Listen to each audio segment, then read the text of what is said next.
MLC Naveen Reddy గారు, ఆల వెంకటేశ్వర రెడ్డి గారు, ఇక్కడ అంజయ్ యాదవ్ గారు, చిట్టెం రామ్మోహన్ రెడ్డి గారు, రాజేందర్ రెడ్డి గారు, మిగతా మాజీ ఎమ్మెల్యేలు, నాయకులు, మాజీ చైర్మన్ వెంకటేశ్వర రెడ్డి గారు, మాజీ మున్సిపల్ చైర్మన్లు, మరి మాజీ జిల్లా చైర్మన్లు,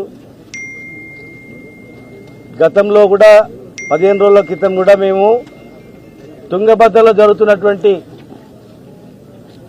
అక్రమాల గురించి, అక్రమంగా కర్ణాటక ఆంధ్రప్రదేశ్ నీళ్లు తీసుకుపోయేదాని మీద కర్ణాటకలకే పోయి గతంలో మహారాష్ట్రలో పోయి దెబ్బలు తినొచ్చారు చూడడానికి పోతే. కానీ మేము ఖచ్చితంగా ఎదుర్కొంటాం, దెబ్బలు తిన్నా సరే పర్లేదని చెప్పి అందరం కలిసి పోయినాం, ఎండగట్టినాం. 3 ముఖ్యమంత్రులు మీటింగ్ పెట్టిన తర్వాత ఏం జరిగింది, ఎందుకు పనులు వేగవంతం అవుతున్నాయి, శ్రీశైలంకు రావాల్సిన నీళ్లలో కృష్ణా కన్నా ఎక్కువ నీళ్లు తుంగభద్ర నుంచే వస్తాయి.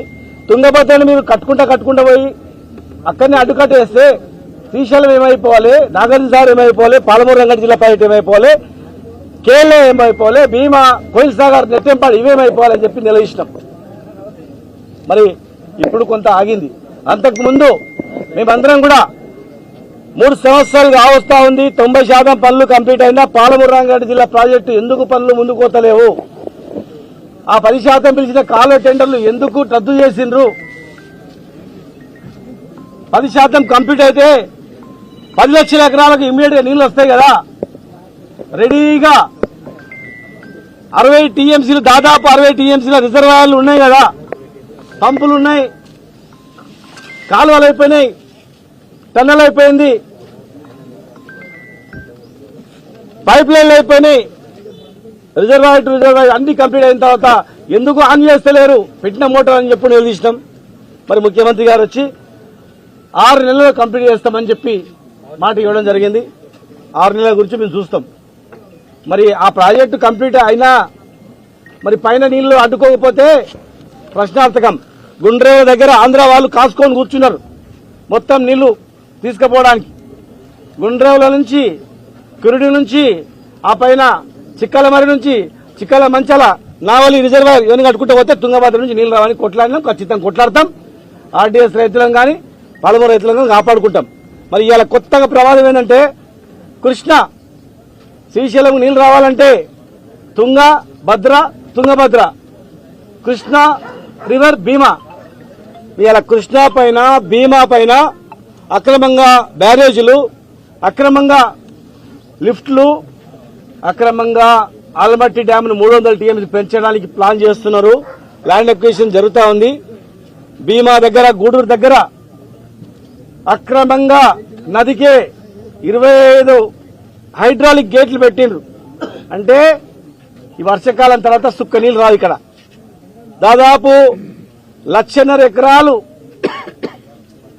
టోటల్ గా 1,50,000 ఎకరాలు దాదాపు నీళ్లు యాసంగి పంటలు పండేటివి ఎండాకాలం. ఇలా ఒక్క సుక్క నీళ్లు రాకపోతే యాసంగి పంటలు పండే పరిస్థితి లేదు. ఎత్తు పెంచితే అలవాటు ఎత్తి వెలిస్తే ఇవాళ జూలై అంటే ఎత్తు వెలిస్తే ఆగస్టులో వరకు నీళ్లు రావు మనకు. ఎన్ని వరదలు వచ్చినా, సెప్టెంబర్ నీళ్ళు వచ్చినా ఏం చేస్తాం, అవకాశం లేదు. అంటే పాలమూరు శాశ్వతంగా ఎడారి మారడానికి పక్క రాష్ట్రాలు కాచుకొని కూర్చున్నాయి. మేము డిమాండ్ ఏంటంటే నిజాం ప్రభుత్వంలో అప్పర్ కృష్ణ ప్రాజెక్టుల మీద ఒక అవగాహనతో ప్రాజెక్టులను డిజైన్ చేసి,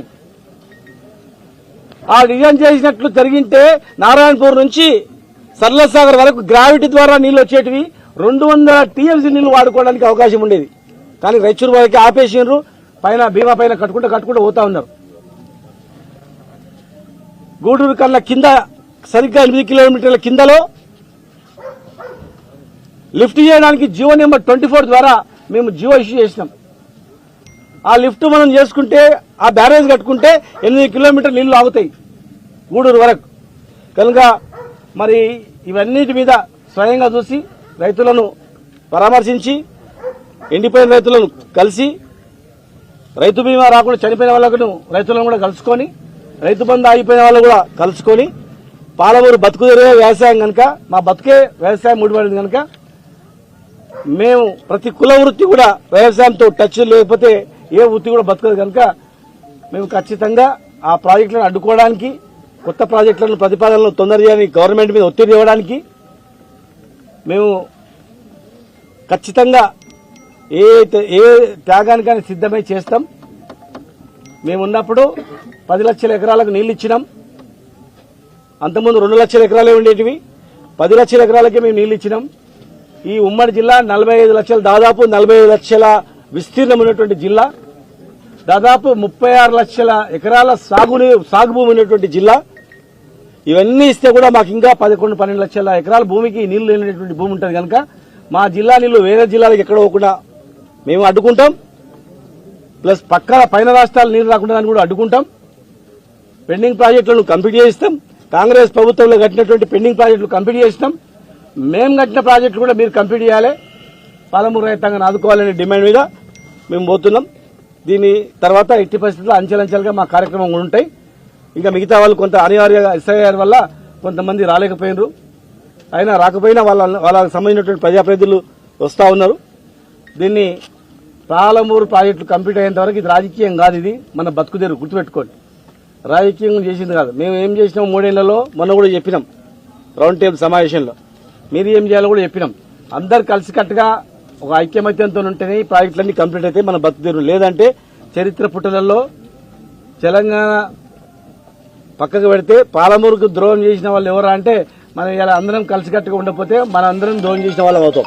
ప్రజలు మన మీద బాధ్యతలు పెట్టిండ్రు, కొంతమంది గెలిపించారు, ఓడిపోయారు. ఓడిపోయిన వాళ్ళకి బాధ్యతనే, గెలిచిన వాళ్ళకి కూడా బాధ్యత, గుర్తుపెట్టుకోండి. దీన్ని వదిలిపెట్టి పక్కదారి పట్టిస్తే మాత్రం ఎట్టి పరిస్థితుల్లో ఊరుకోమని చెప్పి దయచేసి దీన్ని నిరంతరంగా ఇది కొనసాగుతుందని చెప్పి 6 నెలల తర్వాత కూడా మళ్ళీ మేము సమీక్షించుకుంటాం. ఎట్టి పరిస్థితులు వదిలిపెట్టామని చెప్పి మీ ద్వారా తెలియజేస్తున్నాం. దయచేసి మీడియా మిత్రులు కూడా అందరూ చివరి వరకు ఉంటే మీరు కూడా స్వయంగా చూస్తారు. మొన్న తుంగభద్ర మీద ఏమేమి అక్రమ కట్టడాలు కడుతున్నారు, కేఆర్ఎంబి పర్మిషన్ లేకుండా, కృష్ణా రివర్ బోర్డు పర్మిషన్ లేకుండా, కేంద్ర అనుమతి సిడబ్ల్యూసీ పర్మిషన్ లేకుండా, పక్క రాష్ట్రాల పర్మిషన్ లేకుండా అక్రమంగా దౌర్జన్యంగా కట్టే ప్రాజెక్టులను ఎందుకు కడుతున్నారు?